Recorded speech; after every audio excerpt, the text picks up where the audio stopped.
Hello there, everyone. Dave here, back with Morning Maduro, Robusto number 3. I'm back in New Jersey, sitting poolside, sort of. It's closed.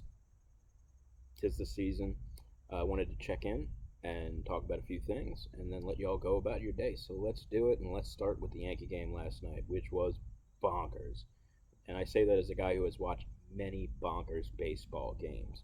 My takeaways on the Yankees side mostly come down to a handful of players. The first being playoff Tanaka was not in the house last night. I can kind of chalk that up to the multiple rain delays and think that it might be an aberration, and the next time out he'll be fine. We'll see. He's going to have to be watched closely, and you're probably going to want one of those other dudes who could, in a pinch start a game. Your Jordan Montgomery, your Jonathan Loizaga, uh, on call in case things go south. In the playoffs, managers need to have a quick hook with pitchers. And on the broadcast last night, A-Rod talked about how Buck Showalter was really good at that, and Buck's one of my favorite managers of all time. Um, so we'll see how Tanaka is going forward. On the positive side, Giancarlo Stanton hit his second home run in as many games, and looks like his bat's waking up, which could be a big boost to the middle of the lineup. And not only will he put runs on the board himself, um, he'll make it so that other guys around him in the order see better pitches and can hopefully get better hits. More on that in a second. Um, I was impressed with Aroldis Chapman, who usually is not a big fan of going more than one inning at a time. Gave us two scoreless last night, did the job, shut the door, got the win. If he emerges as a viable multiple inning threat, it's a big boost to a bullpen, especially with a struggling Adam Ottavino right now. Uh, Speaking of roster stuff, I'm kind of impressed with the construction of this roster, and you saw the way last night, if you watched the game. Manager Aaron Boone juggled his reserves really well, utilizing Tyler Wade, Mike Ford, and Clint Frazier, all put into positions to make the most out of their particular skill sets. You know, Wade's speed and defense, Frazier's bat, Ford's defense. It was a really good job managing a bench, and for the playoff games, which will happen, where you need to kind of steal a run at the end, and you need role players to do it. It tells me that we have the personnel to do that sort of thing, and we have a manager who's willing to pull the trigger on it. So that bodes positive going forward. Less positive is just, look at the line score and the box score from last night. The Yankees scored 10 runs, but it was on only 8 hits, with the benefit of being handed 12 walks. Not to take away from the at-bats that drew those walks. Luke Voigt did a good job at, taking pitches and working counts. So did Brett Gardner and Aaron Hicks. But going forward, you're going to run into pitchers that don't hand out that many free passes. Look at Garrett Cole in game one of the series. 13 strikeouts, no walks. First person to do that sort of thing since Tom Seaver. And ask a Mets fan. Tom Seaver was pretty damn good. That performance is not going to be good enough to beat Tampa down in San Diego. You hope the pitching gets a little bit better so you don't need 10 runs. But you need hits to score runs too. And 8, let's just say their score was a little bit better than they played last night. They got a little bit lucky, and you need luck in the playoffs. But it was somewhat unconvincing. We'll see how things go in San Diego next week. I did get a viewer question this week. Justin writes, Dave, I was wondering if you could shed some light on one of these questions. What are some ways the non-smoker can enjoy cigars and cigar culture? What are the basic tools a new smoker should invest in? I can do better than that. I can handle both of those questions. Let's work backwards. What do you need to start out? This is probably the question I get asked most by people just interested in cigars. And I tell them all the same thing. Don't spend a lot of money at first. You don't have to. And if it turns out it's not your thing, it won't be a big loss. So the things I do recommend investing in are a torch lighter, $10 or less. You can find them in any cigar store. They do a better job than the Bics, and frankly, lighting a cigar with matches is a little bit of an art that will just frustrate new smokers. So I'd advise to not even mess around with that early on. As in terms of cigars, you can find a lot of good stuff in the $7 to $10 range in New Jersey. There'll be a little bit less in states with a lower tobacco tax. You know, your Pennsylvania, your Delaware, Carolinas, Florida, where there are no taxes or laws. Um, so yeah, I had a similar conversation of this with my friend Tori recently. He wanted a setup for his backyard, which included a humidor.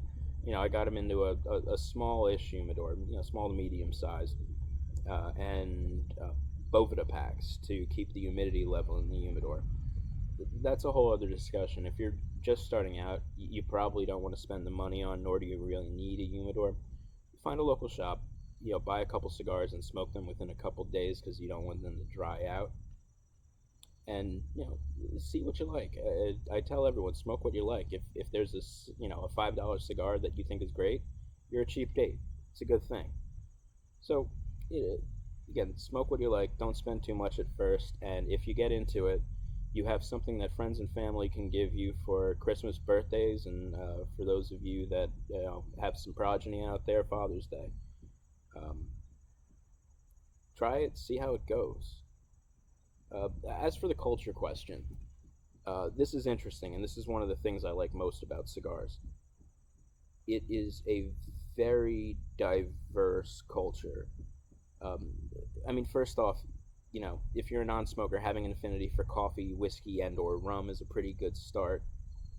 But a predisposition towards interesting, tolerant conversation is good too. Morning Maduro, I'll be honest, it started as a joke, just something I did on Instagram under my personal account, where there's a thing in cigars called coffee in Connecticut, because people like to smoke mild cigars in the morning a lot of the time. And on a joke, I said, you know, I just come back from Dunkin' and posted a picture of it with "I see your coffee in Connecticut," and raised to macchiato and Maduro, which eventually became morning Maduro. Um, I actually really like a Maduro and a coffee in the morning, but that developed into its own Instagram account, and you know, connecting with the cigar community, they're all over the place. You know, in the United States and internationally, it's a truly global community. And I wrote some of these down because I was going to forget them. This is just a sampling within the United States. Uh, my humble Instagram account with under 150 followers right now. Follow that Instagram at Morning Maduro. Help get my numbers up. Within the states, just some New York, Detroit, Houston, Atlanta, Virginia Beach, and various towns and cities throughout Florida, Arkansas, South Carolina, South Dakota, Connecticut, and the District of Columbia. Internationally is the part that really weirded me out. I connected with people in British Columbia, Canada, Grand Cayman, Dominican Republic, Germany, France, Kuwait, Turkey, Poland, Ukraine, the Netherlands, and the Czech Republic. Um, I think that I got a couple Asian followers out there too. It's a global community, and you're going to run into people with varying opinions from various backgrounds. What I found with my time in retail is that there is no socioeconomic division. Like it's not one group, it's not one religion, um, it's not one race. It's actually a place where people of different background. Oh, and women. Women probably is the biggest growth market in cigars right now, and it's just people who want to get together and relax and talk. Um, Not to say it never gets heated. You know, people lose their tempers occasionally, but a lot of it is people of goodwill looking to relax and that find each other interesting. And that's kind of what I want to do with the podcast too. Um, I am trying to bring a variety of guests on and talk about a variety of different things that I think will be interesting to people.